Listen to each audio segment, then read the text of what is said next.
and my WolfPack, it grew by 1.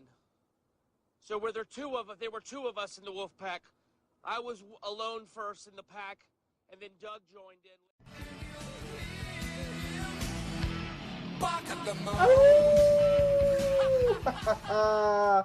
We are totally back. As you can see, no glasses today because I'm sick of dealing with the camera, sick of dealing with the glare. So no more glare in the glasses. I'm just going to roll blur style. So today, let's talk about the Pro Bowl, what happened yesterday. Let's bring Sean in. What's up, man? Mr. Crowley. Hey, Kyle. Glad to be back. Back in the pack. After your little hiatus last weekend. Yeah, I took a hiatus, recharged the batteries, and now it's fully 100%. I'm ready to go. Let's do it. Ball mode. I like it. So, man, number one, did you watch the Pro Bowl yesterday? Yep, I did. I watched the Pro Bowl, and I got to be honest with you. Originally, I was pretty skeptical about the Pro Bowl. You know, last couple of years, it seemed like it had gotten worse and worse, even to the point where Goodell was threatening to kind of shut the game down. It was one of those games, even for an avid football fan, I'll watch any football on TV. It started to become almost painful to watch the Pro Bowl. So I got to be honest with you, I was pleasantly surprised. The level of play was good. It was interesting, all the sidebar stuff with the, Rice and Sanders going back and forth, the trash talk, kind of made it a little more exciting. The game had a fun atmosphere around it, and I definitely got to say, even though I was skeptical going into it with the rule changes and everything, I definitely enjoyed that game, and I think it was a fresh start to something that wasn't going to last very long unless they changed it. I agree. I thought it was amazing, going in with low expectations. Wasn't expecting much. I've always been a fan of the Pro Bowl, but I still don't like the conference thing, but like I said before, I can get on board with that. As long as the play continues to be as good as it was last night. I mean, where they have over 10 sacks. I mean, that was pretty good. And then just seeing the way the defensive line and the offensive line were actually playing like it was a real game, unlike years past, like you said, where it looked like they were barely going through walkthroughs. So that was pretty sweet to see. It was sweet to see, teammates drilling each other. Jamal Charles got drilled by his own teammate.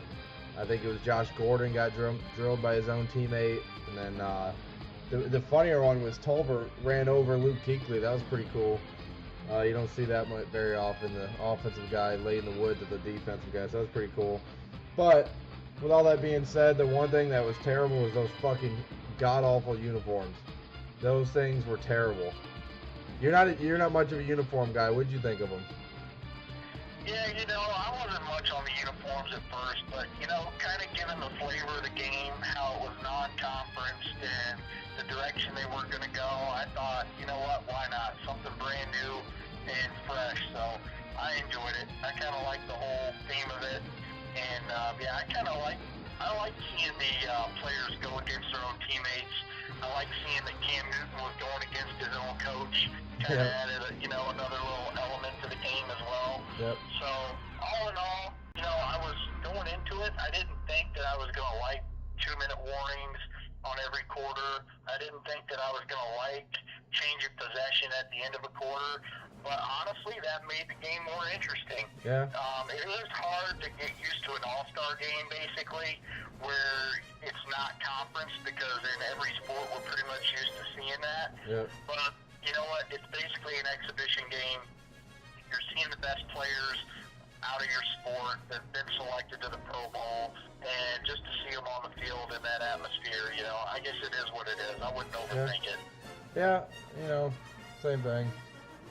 As long as you look at it as like you said, as an all-star game, as an exhibition, I think, as long as the effort continues to be as good as it was, I think they'll have no issue keeping it going, because that's what it's supposed to be. If you're going into it hoping that it's this high-flying, everyone taking it seriously, all that kind of crap, then you're not going to like it. But if you go into it knowing that it is what it is, then you can enjoy it, as long as they play like they played last night. So that was fun.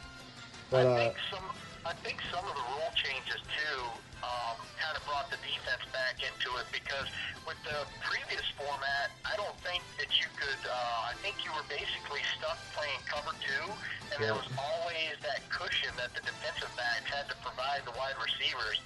It looked like when they were playing man coverage last night, they were able to get up a little closer on those receivers and actually make the game competitive. So I think in years past, based on what the defense was forced to do, you almost took the competitive nature out of the game, but because they kind of redid that, got back to some different rules, they put a little competition back into it. Yeah, exactly. And Collinsworth and Michaels did a good job last night in bringing that up and saying that because it was man defense, and that meant that those guys were on an island, and something happened, it was just like in a real game, you know, it's a pride aspect. You don't want to let the guy across from you beat you. So I think that was a great add-on too, to have actual man defense instead of that soft cushion, you know, skeleton defense that they were running in years past. So you're right, you know, I agree with you on that one. But it's enough about the Pro Bowl. One thing I talked to Dumars. Actually, no, hold on, sorry. One thing I wanted to bring up.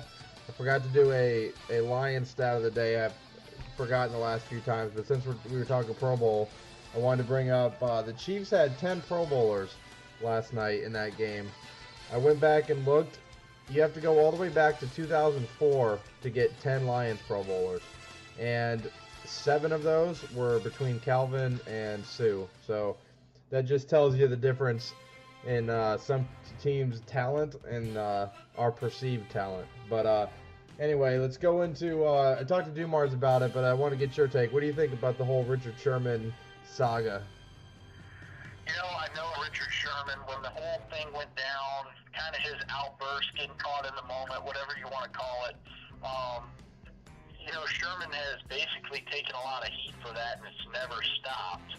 But, you know, looking at Richard Sherman and his play and the trash talk and how he backs it up, I always think back to Deion Sanders. I mean, bringing him up, we just talked about the Pro Bowl, but I remember when Deion was kind of the trash talker, you know, prime time, high-stepping it into the end zone, basically showing the other guy up as much as he could.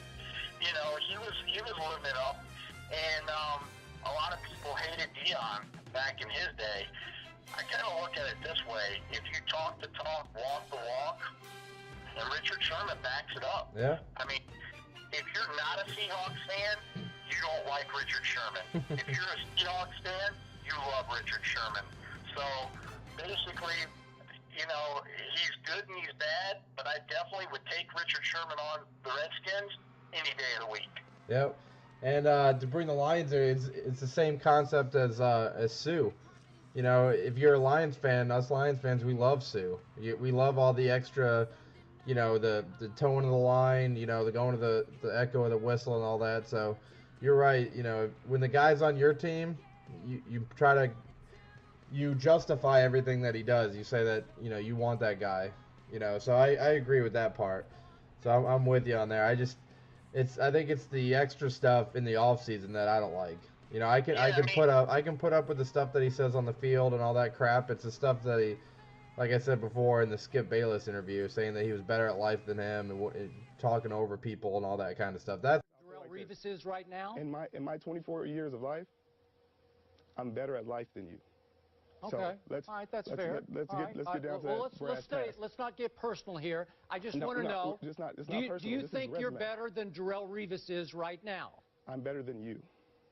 So I have nothing to say about him. I mean, that's the kind of shit that rubs me the wrong way. When it comes to on the field, as long as it's between the stripes, dude, I want those guys to act like that. I mean, Ocho Cinco is my favorite non-Lions player ever, so that tells you how I feel about the way people talk on the field.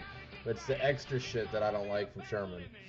Yeah, I mean, honestly, listening to Sherman, even when he did his press conference after the playoff game, and he's sitting there and kept saying Crabtree was mediocre, at that point, he's not really caught in the moment, and he's not on the football field, so I didn't really care for that stuff. And to be quite honest, it almost reminded me, if you remember back to the XFL? Oh, yeah.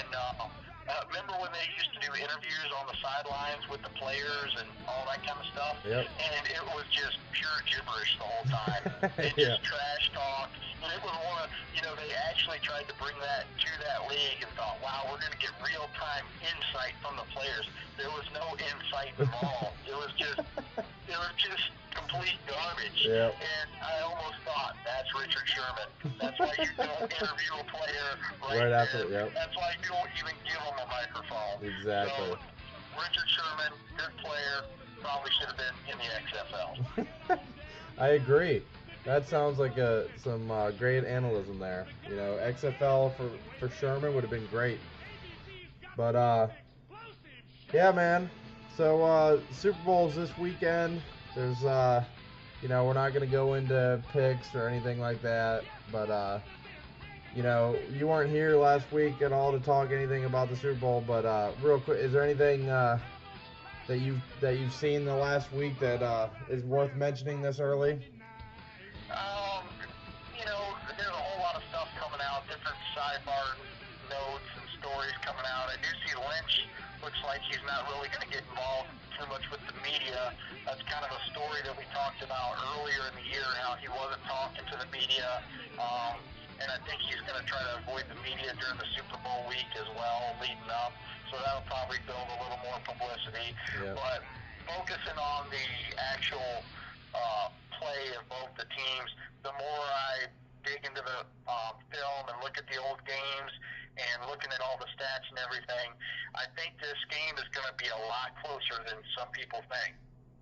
I think that Seattle's defense is actually going to match up pretty nicely with Peyton Manning and that Denver offense. Number one versus number one. Yeah, I mean, a lot of times you get a number one against a number one, and it never lives up to the hype. Yeah. I actually think that this game's going to live up to the hype. So I'm optimistic that we're going to see another great Super Bowl. We've had a lot of great Super Bowls the past 5-6 years. Yep. I think this could be another one. I hope so. Everyone, stay tuned. Come Friday, we'll have our picks. We'll have some more prognostications going on and all that stuff. But it's good. That's good for now. We'll let you guys go. So everyone have fun. Go Lions. Go Skins. All right, guys.